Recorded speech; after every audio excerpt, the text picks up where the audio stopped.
Hey guys, welcome to my channel Miss Recap. The show begins with a well-dressed man entering into a cartel building holding a gun and a stick. The man gets surrounded by dozens of gang who attempted to kill him with their gun, but in lightning speed, he kills them one by one. His fighting skills was too strategic, that he uses the enemy weapon against them. He can even kill 5 people with his gun in seconds. We suddenly hear a narration that tells us about the well-dressed man. He is said to be one of the greatest hitman of all time, and his name is Taro Sakamoto.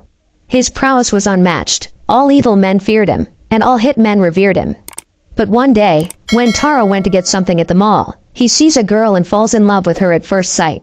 Because of the girl, he retired from being a hitman, got married to the girl, had a baby, and after a few years of being a father, Taro got fat. He really grew out of shape. Taro runs a store with his wife which they use to earn a living. We see a boy called Shin standing in front of the mall, and says, "Mr. Taro, I've found you."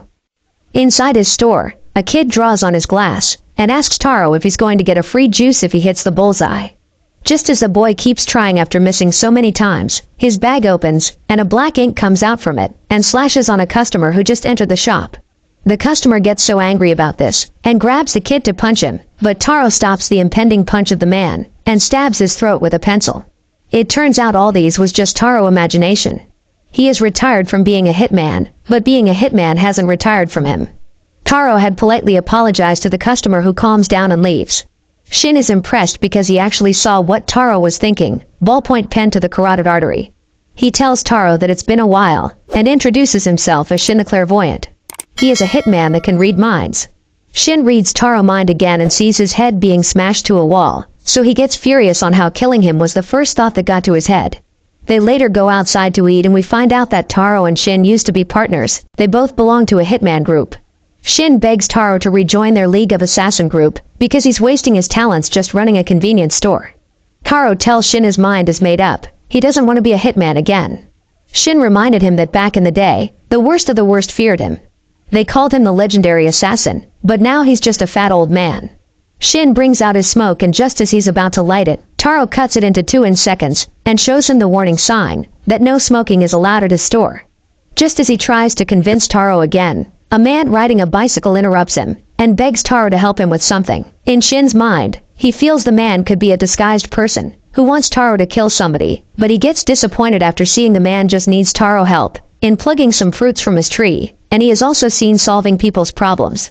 Shin gets so angry that Taro, who was once a deadly assassin, is now a handyman for the whole town. Shin is unhappy that the new Taro is just a big fat joke, and just as he heads straight back to his car, he gets a call from the boss, who asks him if he successfully managed to convince Taro. Since Taro had refused to return, the boss reminds Shin of the rules, that anyone who leaves the organization without asking must be killed. He threatens Shin that he should kill Taro, or he will add him to the target list as well. Shin realizes he doesn't have a choice in this situation. He has to kill Taro, his old partner, or he will be killed. After having a nice bath and eating his favorite meal, he lies down and thinks of the glory days when he used to work with Taro. Shin feels that even if he changes his mind not to kill Taro, someone else will be sent to kill him, so if it has to be done, it should be done by him. He returns back to Taro's shop with a silencer on his hand to kill Taro. Just as Shin enters the shop, he tries to send a bullet to Taro's brain, but Taro throws out a candy from his mouth which sends the bullet to a different direction. In matter of seconds, Shin doesn't see Taro again, and realizes he's screwed. While he looks for Taro in the store, he becomes more tensed up because he can't read Taro's mind due to he's hiding it. Taro comes out and throws a custard filling on his face, and then lands a powerful kick on that same face. As Shin falls unconscious, he realizes that even though Taro is fat and old, the young deadly assassin still lives in him. Shin wakes up from unconsciousness, and Taro's wife and kid are so happy that he's awake. Taro invites him for dinner, but Shin is confused because Taro knows of his mission but still spared his life. Now he's inviting him for dinner? Or could the food be poisoned? A lot was just running through his mind. Just as Shin tasted the food, it turns out to be the most delicious meal he has ever tasted. Shin suddenly began to realize a lot, like why Taro decided to quit from being a hitman, which is because he wanted a humdrum everyday life. Shin thanks Taro for the meal, and Taro, who doesn't talk much, tells Shin that he is welcomed at his house anytime. As Shin walks away, he says that he should have known. He is no match for Taro. Shin goes back to his boss and begs him to let Taro live. The boss asks him why he is covering up for him, and in Shin's reply, Taro means something to people. and he has found a home in this town. But the boss tells him that nothing can stop him from killing Taro, because he threw away his responsibilities and broke the rules of their gang. Shin tells the boss that if it's about responsibility, then he wants to die in Taro's place. He just wants Taro to be left alone. The boss agrees to spare Taro if Shin kills himself. But in the boss' mind, even though Shin kills himself, he will still kill Taro.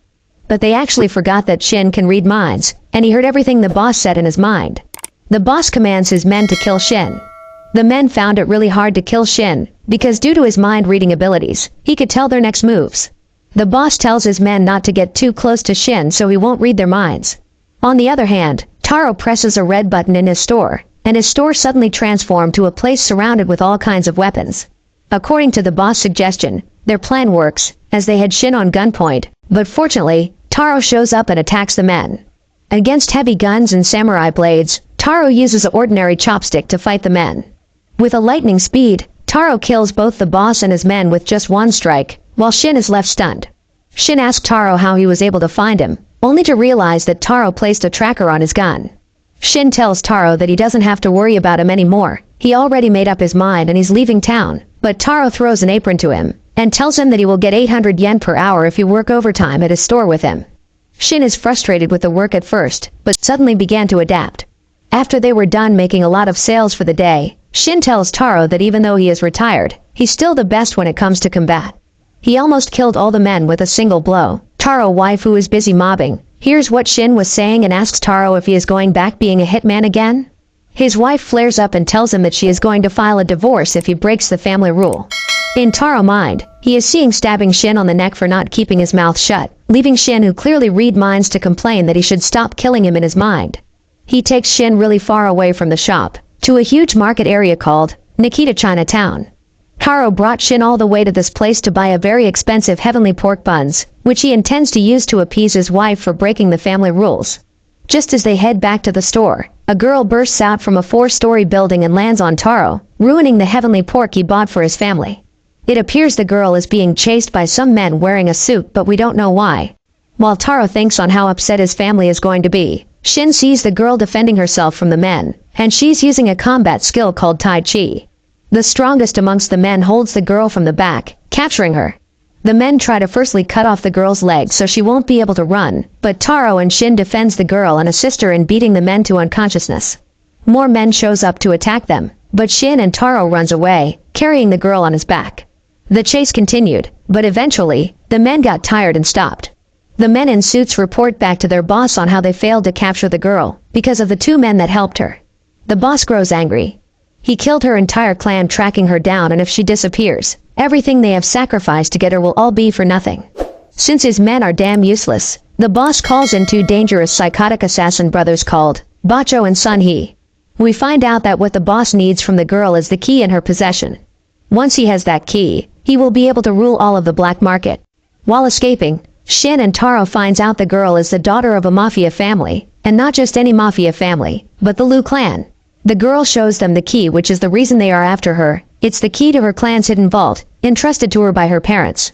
Shin advises that she should let them have the key because it's not worth her life, but the girl hesitantly refuses, because her dad and mom died protecting the key. We find out that the girl's name is Xiao Tang. A flashback is shown, where her clan was being attacked by an enemy clan.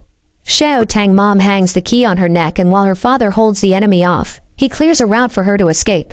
Xiao Tang tells Shin and Taro that if she lets those guys get the key, then how will she be able to face her parents in heaven? She apologizes for getting them involved in her own problem and tries to leave, but Taro stops her. He asks her if she knows how to make an authentic pork bun. Xiao Tang replies with a yes, saying her dad taught her the basics. Shin tells Taro not to get involved in the girl's matter because he has a bad feeling about her, but Taro instead instructs him to cancel today's shop trip because he intends on protecting the girl. Taro makes a deal with her to teach him how to make pork bun, after he is done protecting her from the men after her. Before they could realize anything, one of the psychotic assassin brothers lands a fatal kick on Taro, sending him flying to a nearby building. Xiao Tang explains to Shin that Bacho and Sun-hee are twin hitmen who charge an absurd amount of money but never miss their target. The twins are serial killers that find joy in slaughtering people, and they make sketches of their victims' heads as a hobby. Shin attacked them, but his blow gets caught as if it was nothing. The brothers actually thought they have killed his friend, But Shin calls them dumb because only an amateur hitman wouldn't know Taro Sakamoto. Taro suddenly attacks one of the brothers. The attack was really powerful that the brother fell through the roof of the building. Xiao Tang is shocked seeing this, and asks Taro why he is risking his life to protect her. We suddenly see a flashback, where younger Taro was presenting a gift to his wife with bloodstains on his hands. His wife is not happy when she discovered about his work of being a hitman, but he tells her that without his work, buying this present for her wouldn't have been possible. His wife tells him that if he can't change his way, then they can't be together. She tries to commit suicide, but Taro saves her. Due to this, Taro's wife made him promise not to kill anyone again. That's their rule, but he should instead make up for all the people he has killed, by spending his life saving people instead. Back to the present, the twin assassin brothers attacks Taro, but his fighting skills was way too good. The brothers then try to use their most deadly fighting technique called the cast iron, but they are shocked as Taro dodged all the attacks. Taro destroys their weapons, and uses a refrigerator to knock them out. Taro and Shin ties up the brothers, and brings them to the gang boss that sent them. According to Taro, who must not break his wife rules by killing anyone again, Xiao Tang decided to punch the gang boss repeatedly, until his face was in a mess, to avenge her parents' death. She uses the key to open her family's safe, where they see a whole collection of books, CDs, armories, and lots of gold being stored there. Xiao Tang also sees the best alcohol on earth which her father left for her to drink when she's off age. She tells them to have some as a form of gratitude for helping her. Xiao Tang decides to join them working in the store to make pork buns. Taro tells Shin that from now on, he will now be part of their family, which means he must follow the rules of not killing anyone. The scene changes to show us a round table discussion, where a huge sum of bounty is placed on whoever kills Taro. The movie ends here. Thanks for watching. Make sure you subscribe and turn on notification so you can watch more videos like this.